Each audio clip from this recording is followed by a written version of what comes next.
Struggle to survive. Next causes of French Revolution. The population of France rose from about 23 million in 1715 to 28 million in 1789. Struggle to survive means जीवित रहने के लिए संघर्ष करना।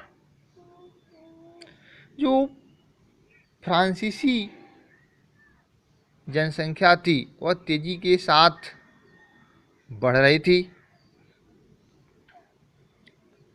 1715 में France की जनसंख्या 23 मिलियन थी, जो 1789 में बढ़कर के 28 मिलियन हो गई।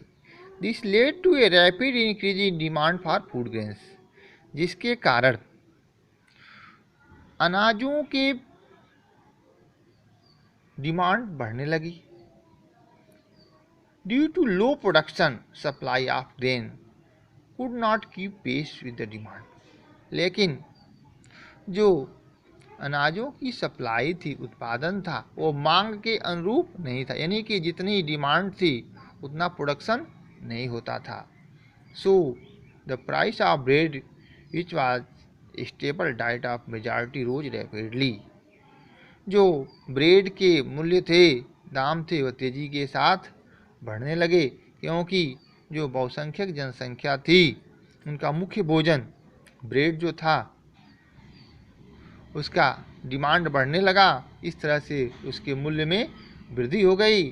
So gap between poor and rich widened, क्योंकि जो वर्कर्स थे, मजदूर थे, उनकी सैलरी जो है फिक्स थी। जिस तरह से वस्तुओं के दाम बढ़ रहे थे उस तरह से उनकी सैलरी नहीं बढ़ी, जिससे जो गरीब और अमीर के बीच का जो गैप था वो बहुत ही अब बढ़ने लगा। Things become worse whenever drought और हेल रिड्यूस हार्वेस्ट। और ऐसे समय में जब सूखा या बर्फबारी की स्थिति में फसलें जब बर्बाद हो जाती थी, तब अनाजों के दाम और ज़्यादा बढ़ गए।